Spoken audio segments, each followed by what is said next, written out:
Let's take a trip to the attack zone. Today we're counting down the top 10 craziest moments of Survivor Thailand, aka the season you hate even though you've never actually seen it. Remember that time the Navy swim instructor contemplated shooting the tribe grandma? Coming in at number 10 of the craziest moments from Survivor Thailand is the trek for water that almost killed Granny Janny. Let's rewind. In episode 1, the two tribes picked their starting locations. Chuay got easy access to water while Chuay Gahn got a nice cozy cave, but a water source that was miles away. Sounds fair, right? Well, Helen thought she had it covered. Who needs a map when you have confidence? Spoiler alert, Helen needed a map. Helen and Jen didn't take the map with them. They thought they could figure it out, and that's one of Helen's deals. I know where it is. I know how to do it. Let's go. So with what could be considered premeditated elder abuse, Helen and Granny Janny set out to fetch water. Jan, to her credit, had real swimming credentials, having once made the Olympic trials for swimming, but even that couldn't save her from this disaster.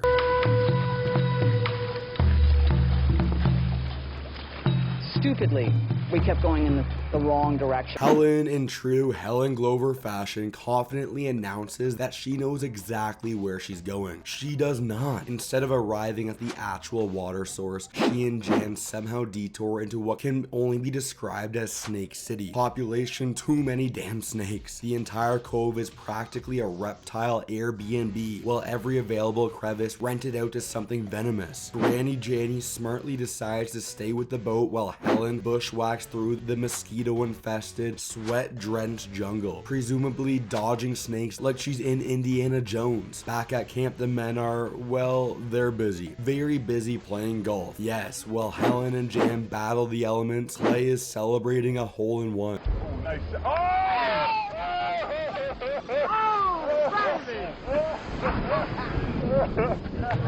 Meanwhile, Helen and Jan are drifting further and further off course. The tide is against them, the sun is beating down, and Helen is reaching her breaking point. It was a nightmare. At one point, I was about ready to, if I had a pistol in my pocket, I would have pulled it out. Shot her first, shot me second.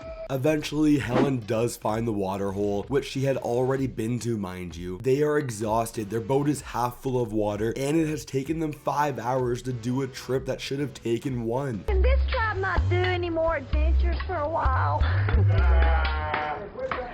They seem very painful. If nearly dying of dehydration wasn't enough, Granny Janny now faced another major challenge, figuring out an extremely obvious clue about the upcoming auction. And if you thought her tribe mates would be patient about it, you must be new here. Coming in at number 9 of our list of the craziest moments from Survivor Thailand, we have a moment known famously by the phrase, "No shit, Sherlock." Helen, Ted, Brian, and Clay are in the ocean scrubbing off the jungle when Jan yells, Oh, children! We got mail! Alright, we got mail. Jan's tone is both sweet and wildly condescending, channeling her true first grade teacher energy like she's announcing it's snack time to this tribe full of starving, sweaty adults trying to make it to the next day.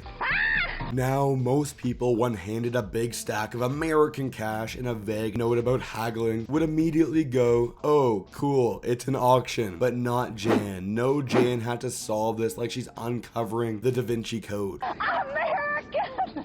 It's gotta be. That's how she's counting. And what else does it say? American! Right here! While Jan is having the time of her life, we cut to Clay, stone-faced, looking like a man who has already been through too much and is about to go through even more. I want to know what the note said. Clay, already at his limit, is not there for Jan's playfulness. Well, hellfire, we know that. What else does the note say? What does it say? What does it say? And finally, the moment of realization. It's a gambling thing! No, Sherlock. Y'all are putting me in charge of all this money? Clay single-handedly shattering the myth of Southern charm and hospitality. South-on-South crime is rampant this season. 10 of the 16 castaways are from the South. That's a lot of South, but not much charm. Well, except for Jan. Yeah! Wouldn't want to be! At this point, the entire tribe is beyond done. Jan, still thrilled by her discovery, is completely oblivious to the fact that no one is impressed. Even Brian, a man who has the patience of a saint, looks like he's about to throw himself into the ocean just to escape the conversation. In the end, Jan didn't crack the code. She just reminded everyone what they needed: a lot of alcohol to get through 39 days with her. When Jeff said that we were picking the tribes, I really did kind of get scared.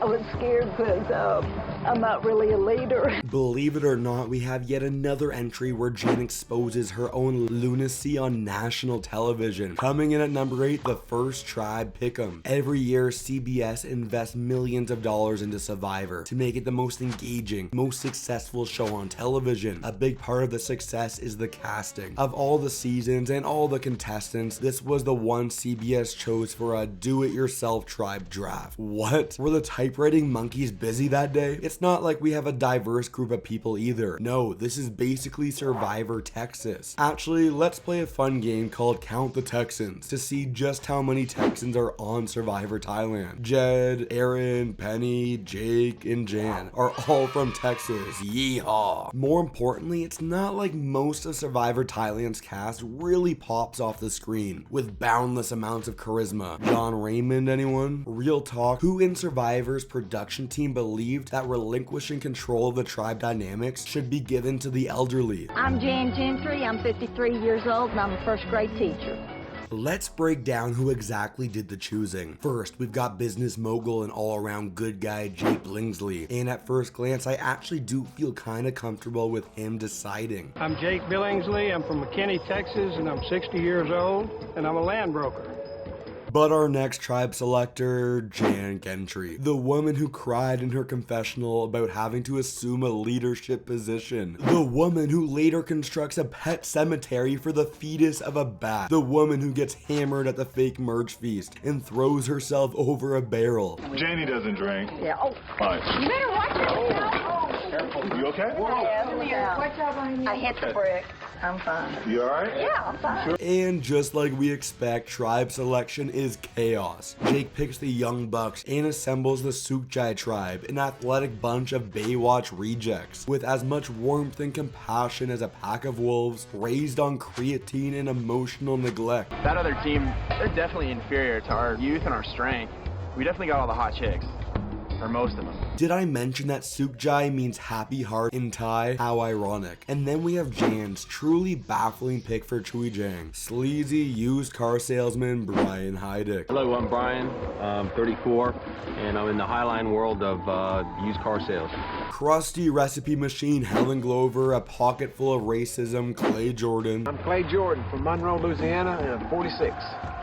And we're not even going to touch him, Ted Rogers. There was no rhyme or reason to it. This was Jan Gentry's deluded fantasy league. And as much as I'd like to fault her for her choices, she was probably drunk when she chose the Chuay Gangers anyway. But here's the kicker: despite all the odds and even ounce of comprehensible logic, Jan's ragtag crew of misfit toys ended up running the table. The entire final 5, all from Chuay Gahn. Jan's secret genius confirmed. Before we dive into the next deranged disaster from Survivor Thailand, do me a favor, slam that like button like Rob slammed Clay's throat, and subscribe to Russell Muscle TV so we can finally forget about the other Russell, aka the shorter, bitter one with the Napoleon complex and a fedora glued to his scalp.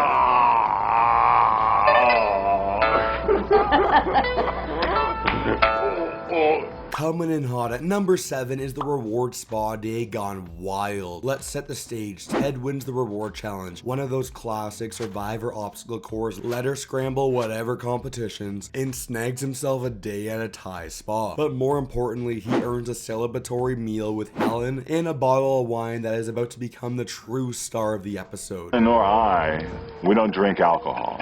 I think we need to celebrate. Definitely can. We said, okay, fine. This is a once-in-a-lifetime experience, and we're gonna go for it. Now, both Ted and Helen insist that they don't really drink, which makes it all the more hilarious when Ted knocks back a glass and immediately transforms into your drunk uncle at a wedding. Oh yeah, boy! Yeah, dog! 1 minute he's toasting, the next he's shouting across the spa asking Helen if it's his turn to shower. The man is giggling, he's moaning, he's getting a foot massage and yelling, "Yeah, dog." Like this is a Vegas bachelor party, not a CBS reality show. Oh, girl. Hey, Helen, is that massage good? Heaven, Ted. At one point he proclaims, My body is drunk, but my mind is clear. And I'll remember all this when your mind is mush.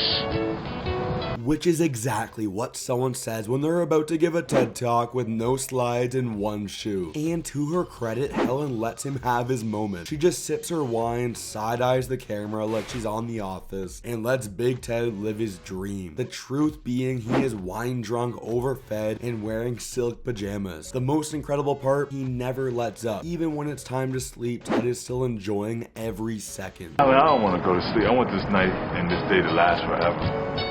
I'm going to try to suck in this last piece of it because... Next up, we go from wine-drunk silliness to the single most awkward video premiere in Survivor history. Coming in at number 6 is the moment Brian Heidik's loved one video played and made everyone watching rethink their life choices. It's the merge episode and emotions are running high. Jeff brings out the classic videos from home reward and everyone is tearing up as they see spouses, kids, and golden retrievers wishing them well. Hi, Mom. Somebody else wanted to say hi to you. He misses you terribly. Good luck. Bye. And then there's Brian. Up until now, Brian has been seen unshakable. The Iceman, cold, calculated, completely unreadable. But when his wife Cece shows up on screen, he flinches. And for the first time in 25 days, he looks nervous. My wife does anything embarrassing, I apologize, she's a little crazy. Understatement of the year, Brian. Why? Because Cece is not your typical Survivor loved one. What's she? Like, what? It's like, what's mommy doing? She dances around the living room with their baby, she flexes, she winks, she talks about partying while Brian's gone, and it's sending shockwaves through the group. Clay predictably turns into a cartoon wolf with his tongue on the floor. Well, she's a fox, I'm gonna tell you. She's a fine-looking woman, and but she's fit for the bikinis, I'm gonna tell you. Brian, meanwhile, is dying inside. She kept her clothes on, which I was happy about, but I didn't want everyone to know more about me than they should. It's almost one of those things where I didn't think it was necessary for them to see my family. And then there's Helen, whose confessional could double as a dagger. The nice 2 brand new cars in the garage and the baby grand piano. It looks like Brian's doing pretty damn good for himself. If I were against Brian right now... This moment is absolute gold. It's the one crack in Brian's otherwise perfect armor. The only time his smile looked forced. We saw behind the curtain, and for a moment, the Iceman melted. If the spa wine turned Ted into a moaning maniac, then the family visit turned Helen Glover into a full-blown drill sergeant. Coming in at number 5 is the moment Helen's husband Jim wins a reward challenge.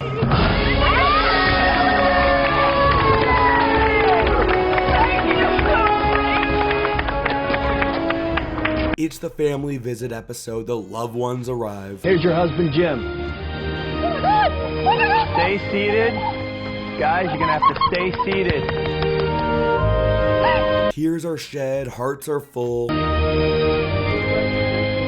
There's your soulmate, Jake. And then Jeff Probst, in his never-ending quest to be the world's most chaotic game show host, drops a bomb. I believe all of you would do just about anything to win this reward. But that's not the question. The question is, would they? The reward challenge isn't for the castaways, it's for their family members, and it's a gross food eating contest. Cue the panic, cue the sweat, cue Helen transforming into a one-woman psychological warfare unit. Let's be clear, Jim Glover never stood a chance against the bugs or against Helen. First course, ants, Jim hesitates, Helen stares, he eats. That'll work. Next round, water beetle, Jim gags, Helen leans in. Hey! Dog! Hey! Don't you dare. By the time we hit the Scorpion finale, Jim looks like a man who knows he has no other option. This is the finale. This is a time trial. I have 2 scorpions. They've been boiled. They're lethal when they're alive. They're fine when they're dead. He closes his eyes, bites down, and swallows that nightmare fuel like his marriage depends on it, which frankly, it might have.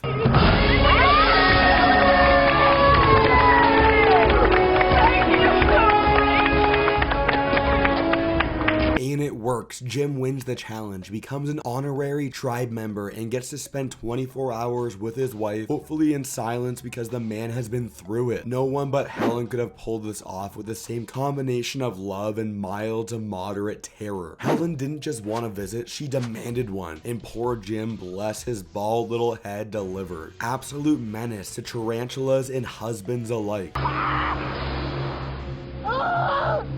You know your tribe hates you when you get attacked by a literal stingray and nobody even looks up. Coming in at number 4 is the showdown of the century, Rob versus Stingray. Now Survivor has had its share of injuries, scares, and even full-on evacuations, but never has the show gifted us a more unintentionally hilarious bit of background carnage than this. Let's set the scene. Shii Ann sunbathing, Jake's probably doing lunges or writing a country song in his head, and then way off in the background, Rob with 2 bees barrels in the frame like a barefoot golden retriever. He stomps through the shallows, he flails, he belly flops into the ocean like he's never seen water before.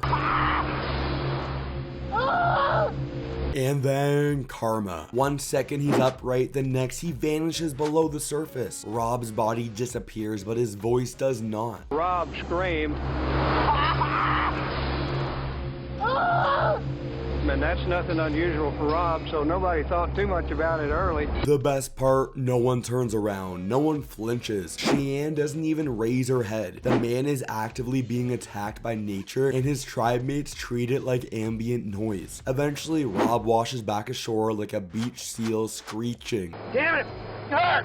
Shii Ann has to take this opportunity to mock Rob in the best way possible. It's like a little baby. He's like throwing a little tantrum. Ow, it hurts. Throwing a little temper tantrum on the ground. Coming in at number 3 is one of the pettiest, most Jeff Probstian plot twists in Survivor history, the fake merge. Let's set the scene. We're down to 10 players, the same number where the tribes merge in each of the first 4 seasons. The castaways are told to paint themselves in different colors, pair off with members of the other tribe, and enjoy a bonding beach day with fruit and small talk. Then Jeff tells them they'll all be living on one beach moving forward. Today something very different is happening. The 2 tribes will now live together on one beach. They arrive to a feast of noodles, wine, apples, and bread.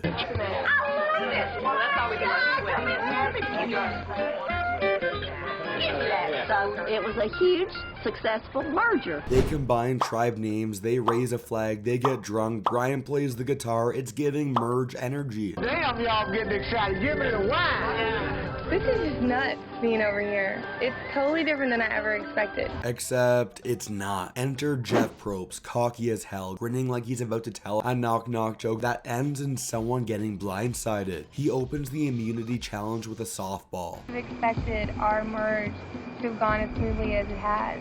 You said merge. Yes. I certainly didn't say anything to give you that impression, did I? And there it is, the moment the air is sucked out of the game. Just make sure you understand, it's very clearly still Sukja with 5 members, Chuay Gahn with 5 members. The 2 tribes never merged. This is not a merge, this is 2 tribes living on the same beach. Like roommates who hate each other, or divorced parents who decided just to stay together for the kids. And the timing, diabolical, because Shii Ann, bless her, had already spilled her guts to Chuay Gahn, threw Penny under the bus, held hands with Clay, did everything short of tattooing I defect on her forehead. She thought she was flipping at the merge, she thought she had a new family. No. Shii Ann, the tribe has spoken. Good luck, you guys. Within hours, she's voted out without question, making this arguably the most immediate punishment in Survivor history. And while the twist itself isn't groundbreaking, what elevates this moment is how deeply smug Jeff is about it. This man is thrilled to watch people squirm over semantics. He gaslights two tribes on national television and smiles through the whole thing like a demented middle school debate coach. It's the pettiest twist on the pettiest season, and it is absolutely iconic. You are the epitome of the trashy used car salesman. And I have to tell you, it really hurt. Coming in at number 2 is Helen in full Rhode Island fury, absolutely torching Brian Heidik. And honestly, he had it coming. Let's rewind. Helen and Brian were tight. They cooked together, schemed together, and promised to give each other a heads up if either one was on the chopping block. Spoiler alert, Brian lied, and Helen, she didn't take it well. We spent 37 days together. And I had my mind made up week 2 who I was going to vote for, but that got ripped right out of my mind the night I left. Then she turned the knife. You are the epitome of the trashy used car salesman. And I have to tell you, it really hurt. Brian tries to spin it, something about a plan written in the sand and how Jan might have seen Helen scheming, but Helen doesn't back down. Jan told me. Hearsay? Well, Something that didn't come from me? She saw it. She heard it. Something that you didn't ask me about? This is what you're going on? She interrupts him again and again. Jeff finally has to step in like a mall cop trying to stop a homicide. Helen, give him a chance to answer. I was very angry at you, and I wanted you to hear it and feel it that night at the jury. Because truly, it looked like she might lunge across the fire pit. Brian finally apologizes, sort of, and then she drops a line we'll be quoting forever. It's a little late. Play. This wasn't just a speech, it was a controlled detonation of every last nerve Helen had left. Righteous, petty, flawless. Helen Glover didn't win Survivor Thailand, but she did win the Q&A portion of the evening, and that counts for something. Welcome to the number 1 moment on our list, the attack zone. A challenge so chaotic, so rule-averse, so physically aggressive that CBS never brought it back again. This is the Bamboo Brawl Reward Challenge from episode 3, where the only real reward was seeing half of Chuay get disqualified like they were in Survivor UFC edition. Spoiler, they get their asses handed to them. We lost by a bunch of rules. You know what though? Who gives a shit? Because I got a good shot on homeboy from the backwoods, and Big Teddy wasn't so big. That's what I'm saying. Here's the basic idea. There's a bamboo obstacle course. At the end, 2 boats filled with loot. The goal, steal 10 items from the other tribe's boat and bring them back to yours. But in the middle of the course lies the attack zone, a black and gold marked section where you are legally allowed to physically engage with your opponent. Outside the zone, automatic ejection and a penalty point. Inside the zone, it's the purge for people in cargo shorts. You'd think that'd be easy to follow. It wasn't. One by one, Chuay self-destructed. Can touch someone outside the zone, disqualified. Don't get too cute in that attack zone, guys. No, no, no. No. Rob grabbed Clay like he was out for blood. Rob, you were not in the attack zone when you grabbed Clay around the throat. You're out of the game. Another basket from Chuay goes to Chuay Gahn. Stephanie took a swan dive nowhere near the attack zone. Jed tried to initiate hand-to-hand combat. At one point, Jeff Probst was less of a host and more of a babysitter with a whistle. Come on, guys, I'm like a broken record. Jed, join your tribe members. You're out of the game, too. Another basket from Chuay. Meanwhile, Chuay Gahn, they weren't exactly dominating. They just weren't breaking the rules every 3 seconds. And then there was Gandia. She was barking up a storm in the challenge. Not yelling, not screaming, barking. Like a territorial dog protecting her bamboo, and it kind of worked. In the end, it wasn't athleticism, strategy, or teamwork that won the challenge for Chuay Gahn. Their secret weapon, not clotheslining people outside the attack zone. Not ready to let Rob with 2 Bs choke you in the attack zone? That's alright, dive into our video where we count down the top 10 craziest moments from Survivor the Amazon.